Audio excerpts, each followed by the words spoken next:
sige, gusto mo malaman ng totoo, Beb. Nasaktan kasi kami before, Beb, wala kaming grupo-grupo. Ngayon lang nangyari na grupo-grupo. Hindi ko naman sinasadyang. Oo, Beb, alam namin. Kasi Pero pinupula ko lang yung part niya, gano'n.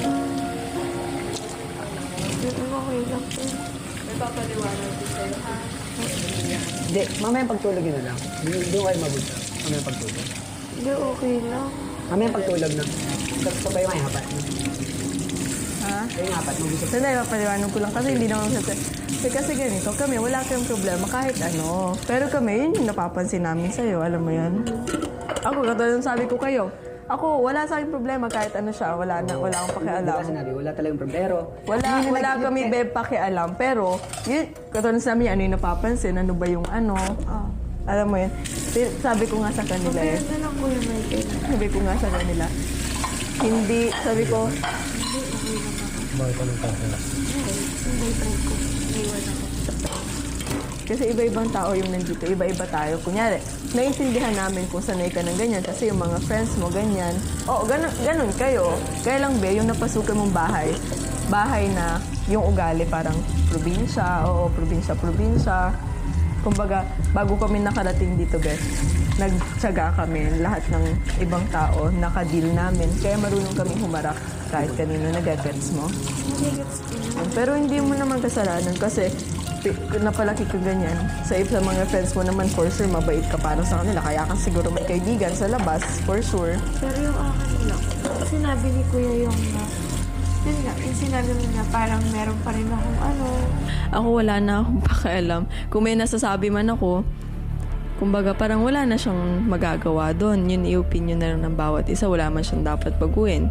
Di naman kailangan niyang i-please ang lahat. Meron pa rin Hindi, akong galit. yung sinasabi niyo, yung nag-sorry siya sa'yo, totoo yun. Hindi siya parang Totoo yun. Anong nag-sorry? yung nag-sorry siya sa'yo, yung nag-sorry sa'yo. Oo, kasi hindi ka tumingin sa akin. Nag-sorry ako nung... Kasi ganun lang, nailalabas ko ng galit ko. Hanggang ganun lang. Pero yung... Hindi, pero ate, totoo. Yung akin totoo yun eh.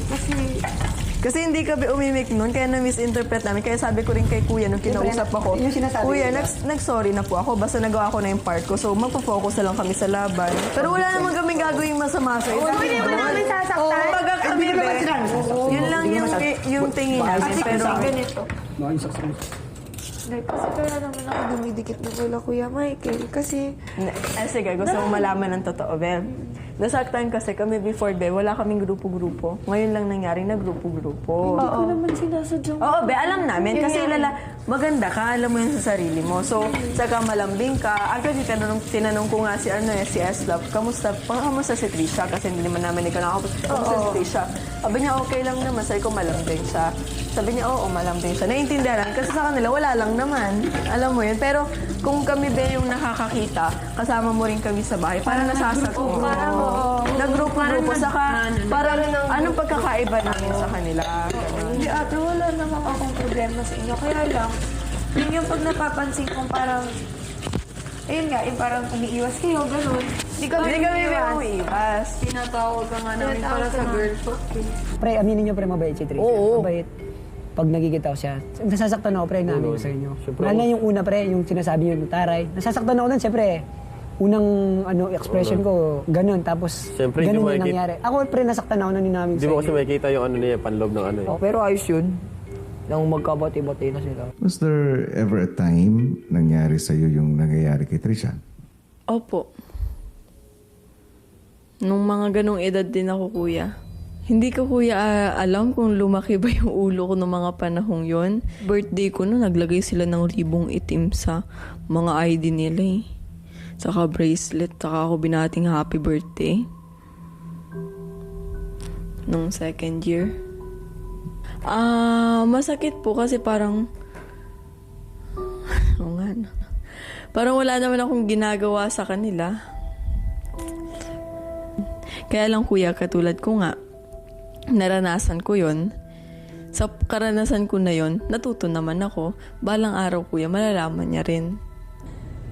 Kasi minsan yung mga tao, tinitingnan pala ako, mas tuplada yan, mataray yan. Kasi, napansin ko sa'yo, pagpasok mo, parang, hello! Parang, sana kilalanin mo muna kami kung tahimik ba kaming tao. Kasi sa buhay, iba't iba kasi kung anong tao, ako sanay ako, kung anong tao, makisama ka. Ganon. Alam mo yun? Yung parang makiramdam ka muna. Kasi habang dumidip kayo, makikilala ka niyan lubusan. Dun ka, kung sabihin mo kung ano ka talaga. Kasi friend, super close kasi na kayo. Parang naano lang din kami. Lumaki lang ako hindi naman spoil, pero hindi mo matatanggal yun. Kaya kami, Basta ito, mga so tip ganito. na lang, tapusin na natin itong usapan na to. Makakapaghinga na ang lahat. Oo. Tip, lagi mo lang tingnan yung mga surroundings mo, kung ano bang klase sila, saka ka magkunyay biro. Ganun lang. Kunin ko lang toothbrush ko. I love you. Oh, then, sorry. Okay. Sorry din na. Sorry din na.